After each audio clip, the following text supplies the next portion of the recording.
Selamat datang di channel Cahaya Islami. Assalamualaikum warahmatullahi wabarakatuh. Sahabat-sahabat yang dirahmati Allah Subhanahu wa Ta'ala. Pada kesempatan kali ini, kita akan membahas satu tema yang sangat dekat dengan kehidupan kita, sangat dekat dengan kegelisahan kita, sangat dekat dengan pilihan-pilihan yang kita ambil setiap hari. Tema itu adalah timbangan hati antara dunia dan akhirat. Sahabat, pernahkah kita melihat timbangan di pasar? Di sana ada dua sisi. Kalau satu sisi diisi lebih berat, maka sisi yang lain akan naik. Kalau satu sisi penuh, sisi lainnya akan menjadi ringan. Begitulah hati manusia. Di dalam hati kita, seakan ada timbangan yang terus bergerak. Satu sisi mengarah kepada dunia, satu sisi mengarah kepada akhirat. Dan seringkali, ketika dunia terlalu berat di hati kita, akhirat menjadi ringan. Sebaliknya, ketika akhirat menjadi berat di hati kita, dunia tidak lagi menguasai jiwa kita. Inilah yang perlu kita renungkan. Karena masalah terbesar manusia kadang bukan pada hartanya, bukan pada pekerjaannya, bukan pada rumahnya, bukan pada kendaraan atau kedudukannya. Masalah terbesar manusia seringkali ada pada hatinya. Rasulullah Shallallahu Alaihi Wasallam bersabda, "Ketahuilah, sesungguhnya di dalam jasad ada segumpal daging. Jika ia baik, maka baiklah seluruh jasad. Jika ia rusak, maka rusaklah seluruh jasad. Ketahuilah, itulah hati." HR Bukhari dan Muslim. Masya Allah. Kalau hati ini sehat, hidup menjadi lurus. Kalau hati ini rusak, maka rusak pula arah hidup seseorang. Maka pertanyaannya sekarang, apa yang sedang lebih berat di hati kita, dunia atau akhirat? Sahabat yang dirahmati Allah, mari kita jujur kepada diri sendiri. Kenapa kadang hati kita gelisah? Kenapa kadang dada terasa sempit? Kenapa kadang hidup terasa penuh beban, padahal secara materi mungkin tidak terlalu kurang? Salah satu sebabnya bisa jadi karena dunia sudah terlalu berat di dalam hati. Dunia memang penting. Islam tidak melarang kita bekerja. Islam tidak melarang kita mencari nafkah. Islam tidak melarang kita memiliki harta. Tetapi yang jadi masalah adalah ketika dunia bukan lagi di tangan, melainkan sudah masuk terlalu dalam ke hati. Gejala orang yang dunia terlalu berat di hatinya biasanya mulai terlihat. Ia lebih takut miskin daripada takut dosa. Ia lebih sedih kehilangan uang daripada kehilangan kekhusyukan dalam sholat. Ia lebih sibuk memikirkan penilaian manusia daripada penilaian Allah Subhanahu wa Ta'ala. Ia punya waktu panjang untuk hiburan, tapi merasa sempit saat diajak ibadah. Nauzubillah. Allah Subhanahu wa Ta'ala berfirman dalam surah Al-Hadid ayat 20. "Ketahuilah, sesungguhnya kehidupan dunia itu hanyalah permainan, senda gurau, perhiasan, saling berbangga di antara kamu, serta berlomba dalam banyaknya harta dan anak." QS Al-Hadid 20. Ayat ini bukan berarti dunia tidak boleh dimiliki, bukan.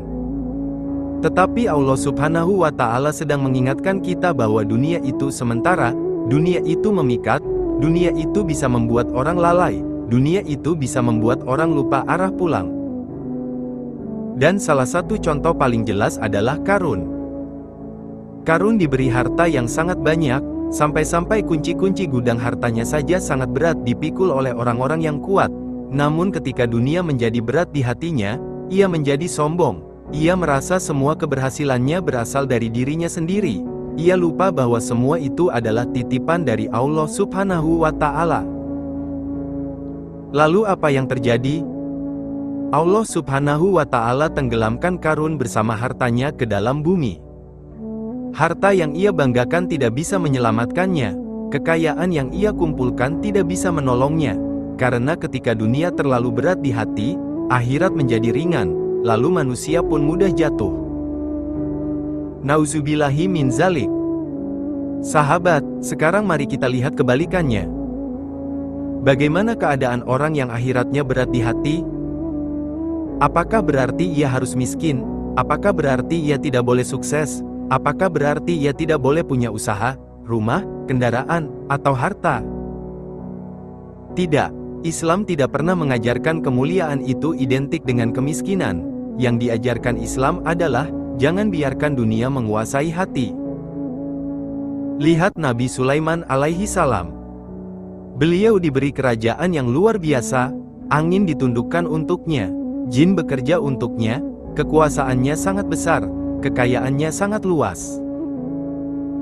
Tetapi beliau tidak sombong, beliau tetap tunduk, beliau tetap bersyukur, beliau tetap sadar bahwa semua itu hanyalah karunia dari Allah Subhanahu wa Ta'ala. Karena apa? Karena akhirat lebih berat di hatinya daripada dunia. Lihat juga Abdurrahman bin Auf radhiyallahu anhu, beliau adalah saudagar besar, kaya raya, hartanya banyak. Tapi beliau tidak diperbudak oleh hartanya, beliau gemar berinfak, beliau membantu perjuangan Islam, beliau menggunakan dunia sebagai jalan menuju akhirat. Inilah bedanya. Ada orang memegang harta, ada juga orang dipegang harta. Ada orang punya dunia, ada juga orang dimiliki dunia. Kalau akhirat berat di hati seseorang, maka ketika ia mendapat harta, ia bersyukur, ketika tidak mendapat, ia bersabar. Kalau ia dipuji, ia takut itu menjadi ujian. Kalau dihina, ia tidak terlalu runtuh. Kalau ia bekerja, ia tetap jaga sholat. Kalau ia sukses, ia tidak lupa sujud. Kalau ia punya banyak, ia ingat berbagi. Allah Subhanahu wa Ta'ala berfirman, yaitu orang-orang yang apabila disebut nama Allah gemetarlah hati mereka, orang-orang yang sabar atas apa yang menimpa mereka, orang-orang yang mendirikan sholat, dan orang-orang yang menafkahkan sebagian dari rezeki yang kami anugerahkan kepada mereka. Qs. Al-Hajj 35. Masya Allah.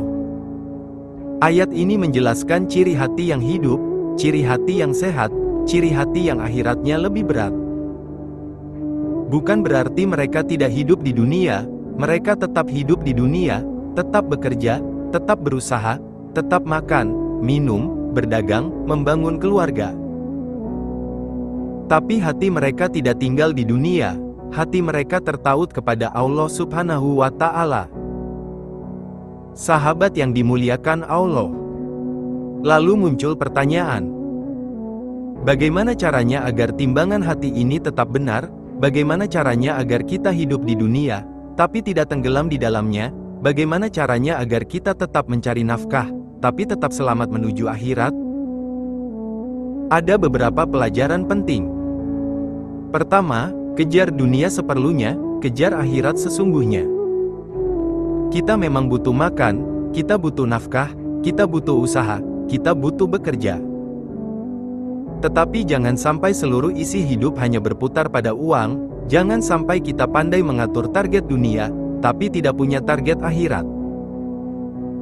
Punya target penghasilan, tapi tidak punya target sedekah, punya target bisnis, tapi tidak punya target khatam Al-Quran, punya target membeli sesuatu, tapi tidak punya target memperbaiki sholat. Ini yang bahaya. Ada ungkapan yang masyhur, bekerjalah untuk duniamu seolah-olah engkau hidup selamanya, dan beramallah untuk akhiratmu seolah-olah engkau akan mati esok hari. Maknanya indah. Silakan serius dalam urusan dunia, silakan rajin bekerja, silakan disiplin berusaha, tapi jangan pernah lupakan bahwa akhirat adalah tujuan utama. Kedua, perbanyak doa agar diberi kebaikan dunia dan akhirat. Islam adalah agama yang seimbang. Kita tidak diajarkan membenci dunia, kita diajarkan meminta kebaikan dunia dan juga kebaikan akhirat. Allah Subhanahu wa Ta'ala mengabadikan doa yang sangat agung. Ya Tuhan kami, berilah kami kebaikan di dunia, dan kebaikan di akhirat, serta lindungilah kami dari azab neraka. Qs. Al-Baqarah 201. Lihat betapa indahnya. Kita minta kebaikan dunia, tapi bukan dunia saja, kita juga minta kebaikan akhirat, dan kita minta perlindungan dari neraka. Inilah keseimbangan hati seorang mukmin. Ketiga, biasakan muhasabah.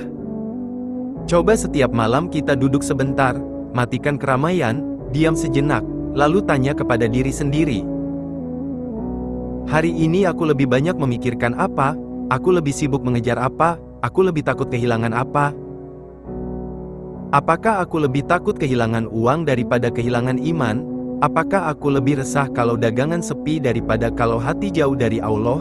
Apakah aku lebih semangat mempercantik dunia luar daripada memperbaiki isi hati? Muhasabah seperti ini penting.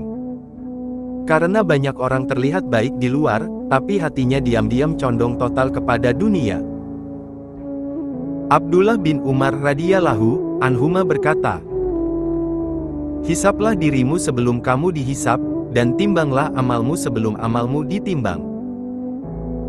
Kalimat ini sangat dalam. Sebelum datang hari hisap, hisaplah diri kita. Sebelum datang hari timbangan amal, timbanglah keadaan hati kita dari sekarang. Sahabat, inilah inti dari semuanya. Kita tidak dilarang punya dunia, yang berbahaya adalah ketika dunia masuk terlalu dalam ke hati. Uang tidak salah, yang salah adalah jika uang membuat kita lupa halal dan haram. Kerja tidak salah, yang salah adalah jika kerja membuat kita menyepelekan sholat. Jabatan tidak salah, yang salah adalah jika jabatan melahirkan kesombongan. Kaya tidak salah, yang salah adalah jika kekayaan membuat kita keras hati. Maka rumusnya sederhana. Dunia di tangan, akhirat di hati.